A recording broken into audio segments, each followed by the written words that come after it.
C'est bientôt officiel, Igor Tudor sera le prochain entraîneur de l'Olympique de Marseille. Une prise de fonction rapide après le départ de Sampaoli pour se mettre au boulot rapidement, en déterminant les priorités du mercato et en se concentrant sur la préparation qui commence lundi. On le connaît en tant que joueur, mais moins en tant qu'entraîneur. C'est l'occasion de revenir sur son parcours, de se demander quel style de jeu il veut imposer à son équipe, et de se demander si c'est un bon choix de la part de Pablo Longoria et de Ribalta, ou alors si c'est un pari qui est vraiment trop risqué. De votre côté, quel est votre avis sur son arrivée? Est-ce que ça vous plaît ou est-ce qu'à l'inverse vous êtes déçu de sa nomination? J'attends vos avis en commentaire. On commence directement par son parcours. Comme je le disais dans ma vidéo d'hier, c'était un bon défenseur qui a passé 8 ans à la Juve, qui a joué la Coupe du Monde et la Coupe d'Europe avec la Croatie. Il a connu le très haut niveau en club et après une dernière pige avec son club formateur de l'Hajduk Split, il entame une reconversion en tant qu'entraîneur en devenant l'adjoint d'Eduardo Reja pendant quelques mois avant de prendre en charge les équipes de jeunes et d'être en parallèle l'adjoint de Stimac avec la Croatie.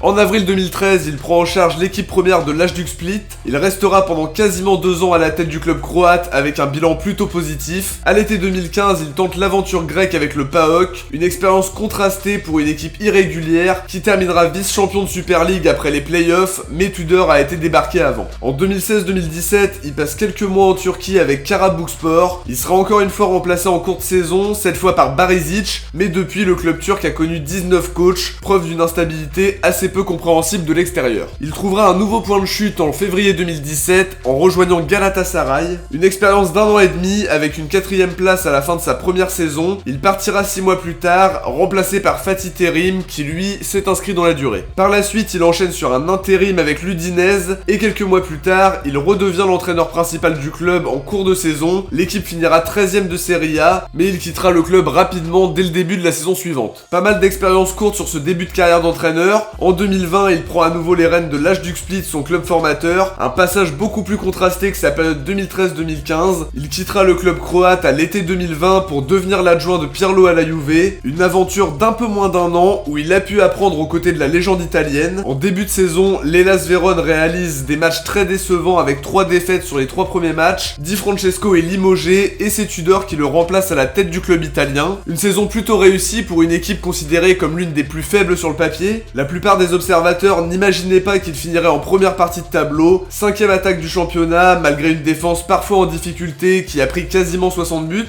En tout cas, il a laissé une bonne image lors de son passage, mais il n'a pas été reconduit en fin de saison contre toute attente. Il signe donc à l'OM pour succéder à Sampaoli, la première grosse mission de sa carrière d'entraîneur, dans un club aux ambitions différentes de ses précédentes expériences. Sur son style de jeu, faut déjà rappeler que son dispositif de prédilection c'est le 3-4-2-1. Il y a une caractéristique très importante, c'est qu'il aime installer un pressing très agressif pour récupérer le ballon très haut sur le terrain et se porter très vite à l'attaque en apportant beaucoup de verticalité. Il aime que son équipe joue en transition rapide, quitte à prendre des risques, la perte de balle étant compensée par des courses à haute intensité et surtout par ce pressing constant. Les joueurs sont très mobiles, il y a beaucoup de permutations, de débauche d'énergie. L'idée globale c'est d'occuper un maximum d'espace pour étouffer l'équipe adverse. Le pressing est beaucoup plus constant d'après moi que ce qu'on avait avec Sampaoli. C'est d'ailleurs ce que j'ai remarqué en regardant les matchs contre la Roma et contre la Juve. Le jeu de possession c'est pas forcément dans sa philosophie. Le jeu sans ballon par contre est une composante très importante avec une envie de faire déjouer l'adversaire et de combler les espaces qu'il pourrait utiliser. Les principales critiques qui lui ont été faites c'est un manque d'équilibre, une défense parfois trop friable alors que l'attaque brillait à côté de ça. C'est évidemment un axe de travail très important pour encaisser beaucoup moins mais quand même garder un certain rythme offensif. Sur RMC, Johan Crochet expliquait qu'il était très exigeant physiquement, que l'intensité de ses entraînements était très forte et que les joueurs devaient multiplier les efforts. Il utilisait des pistons à Vérone avec Lazovic et Faraoni. Il aime jouer avec une défense à 3 et ça permettra de rester un petit peu sur une continuité à ce niveau-là. Il aime mettre en place un marquage individuel défensivement parlant. Il y aura quelques changements sans doute, même s'il a quelques similitudes avec Sampaoli. Son dispositif reste flexible avec pas mal de dépassements de fonction. Les joueurs doivent savoir jouer dans différentes zones, être propres techniquement parce qu'il aime que son équipe renverse le jeu par des longs ballons. À voir s'il mettra autant d'importance sur Pau Lopez dans la construction du jeu. Il le faisait pas forcément systématiquement à Vérone, mais en même temps Montipo n'est pas hyper réputé pour son jeu au pied non plus. En tout cas, il prône un jeu très intense avec des récupérations hautes et un jeu sans ballon très élaboré et très exigeant physiquement. Ça peut correspondre à ce que Longoria recherchait pour succéder à Sampaoli. Maintenant, c'est la réalité du terrain qui va parler. On sera évidemment très attentif à ce qu'il va réussir à insuffler à l'équipe. Pour revenir rapidement au dispositif, il utilisait aussi le 4-2-3-1, que ce soit à l'Hajduk pendant son premier passage et même à Galatasaray Galatasaray avec Gomis en neuf, il semble être capable de s'adapter à l'effectif qu'il prend en main. À l'Udinese, le bloc défensif était plutôt bas, contrairement à ce qu'il a proposé à Vérone. En tout cas, il devra trouver le meilleur équilibre possible à l'OM, parce qu'on va prendre énormément de contre en Ligue 1. Il y a beaucoup d'équipes qui jouent en transition, et son style de jeu nous y exposera davantage, parce que chaque erreur se paiera cash, donc faudra quand même avoir une assise défensive assez intéressante, et c'est là où il devra probablement s'adapter un peu plus. Un style de jeu en tout cas très séduisant sur le papier, à voir maintenant comment ça va se matérialiser sur le terrain. Maintenant on peut se demander si c'est une bonne pioche de la part de Longoria. On a vu que ça a entraîné pas mal de réactions négatives, d'autres pistes nous paraissaient peut-être plus prometteuses sur le papier et plus sûres. En tout cas Pablo Longoria a rapidement ciblé son profil comme une priorité, ça sonne presque comme une évidence tant le timing a été rapide, ça a été bouclé très vite. Les discussions ont définitivement convaincu Longoria d'en faire son choix numéro 1. Ce qui est intéressant c'est que la direction cherchait pas forcément le nom le plus clinquant de la liste, mais surtout une idée de jeu bien précise, et on a vu que c'était le cas avec lui. Il y a évidemment pas mal de doutes quand même, son expérience européenne se limite à quelques matchs d'Europa League, on s'attendait à prendre un coach qui a déjà de l'expérience en Ligue des Champions, ce sera un calendrier compliqué si le club veut bien figurer en Europe mais aussi assurer le podium. Est-ce qu'il a les épaules pour ça? Bah c'est difficile à dire pour le moment, le plus grand club qu'il a entraîné c'était Galatasaray pendant quelques mois, on l'a pas encore vu s'inscrire sur la durée dans un projet, souvent débarqué en cours de saison et pas retenu contre toute attente par l'Hellas Vérone, ça fait partie des interrogations alors qu'il faudrait un peu de continuité dans le projet. S'il est pas capable de s'établir, c'est quand même un point qui est pas forcément positif. Il sort en tout cas d'une expérience réussie à Vérone, peut-être son premier club référence, on peut dire ça comme ça. Le jeu qu'il a proposé était séduisant et on peut se dire qu'il est en pleine progression, même si son CV n'est pas incroyable, faut bien se dire qu'une carrière d'entraîneur est faite d'échecs et qu'un début de carrière est rarement hyper convaincant tout de suite, sauf cas très particulier. Faut espérer que la marche soit pas trop haute à Marseille, mais je pense qu'on peut être agréablement surpris. On va le laisser travailler et on jugera après. Il est présenté comme un coach exigeant avec un caractère OM compatible. Il a aussi une légitimité en ayant connu le très haut niveau en tant que joueur, notamment une demi-finale de Coupe du Monde en 98, finale de LDC en 2003. Il a cette expérience des grands rendez-vous et il pourra transmettre ça aux joueurs pour bien préparer les échéances de 2022-2023. En tout cas, le jeu qu'il prône est prometteur sur le papier. À voir comment ça va fonctionner en pratique, comme toujours. Il permettra probablement aux joueurs de jouer à leur poste préférentiel, ce qui n'était pas forcément le cas avec Sampaoli. Habitué à jouer avec un double pivot, ça veut sûrement dire qu'il n'a pas besoin de milieu supplémentaire et que finalement remplacer Camara n'est plus une aussi grosse priorité s'il joue sans sentinelle. C'est un coach qui du coup peut nous surprendre, il fait pas du tout l'unanimité pour le moment et si les résultats suivent ce sera top. Il a en tout cas été choisi pour ses idées de jeu et l'important sera de savoir les mettre en place parce que c'est jamais simple. Pour le moment il s'est pas encore installé dans un projet comme on l'a dit, il a pas eu l'occasion d'entraîner des clubs qui jouent la Ligue des Champions, mais il a pu côtoyer un niveau supérieur avec son passage à la Juve aux côtés de Pirlo, ça a été très bénéfique et leur tandem a quand même globalement laissé de bons souvenirs là-bas, et d'après Ismo Scouting sur Twitter, c'était lui qui gérait tout l'aspect tactique. Ça lui a donné de l'expérience, en travaillant avec un effectif plus ambitieux, avec une pression différente aussi. Il y a un autre élément sur lequel faut se pencher, c'est le staff. Sampaoli est arrivé avec 7 adjoints, alors que Tudor viendrait avec 4 adjoints pour le moment, même si ça peut être complété par la suite. Il faudra un préparateur physique de qualité pour la saison qui nous attend, et ce sera d'autant plus important, sachant que Tudor demande énormément à ses joueurs sur le plan physique. Pour vous donner mon avis global, j'étais pas forcément hyper emballé par la piste, j'avais d'autres préférences pour succéder à Sampaoli. Après m'être beaucoup renseigné, je trouve quand même que son style de jeu est très séduisant sur le papier. Ça peut être aussi un peu moins frustrant que ce qu'on a vu avec Sampaoli, mais en même temps, il devra trouver l'équilibre parfait entre l'aspect offensif et défensif. Ça fait partie des interrogations que j'ai. À côté de ça, on part avec pas mal d'a priori négatifs, mais je pense qu'il peut nous surprendre. Il vient pas en terrain conquis, et nous en tant que supporters, on espère qu'il va chasser tous les doutes et nous faire mentir. L'important de toute manière, c'est que l'OM en sorte grandi et que l'équipe continue à progresser. De ce qu'on comprend, c'est le coup de cœur de Longoria et Ribalta, qui ont sûrement observé ce qu'il a fait en Italie. Un choix purement sportif, sans penser à l'image ou à la stature du coach. Ça donne envie de voir, et on aura l'occasion de faire le point après quelques mois à la tête de l'équipe. Le pari reste risqué, mais Longoria nous a souvent surpris, on espère que ce sera encore le cas cette fois. De notre côté, on arrive à la fin de cette analyse, j'espère que ça vous a plu et que je vous ai permis d'y voir un petit peu plus clair sur notre nouveau coach. Si c'est le cas, n'hésitez pas à liker et à vous abonner. On se retrouve très vite pour traiter le mercato sur la chaîne. Ciao, portez-vous bien et surtout allez l'OM.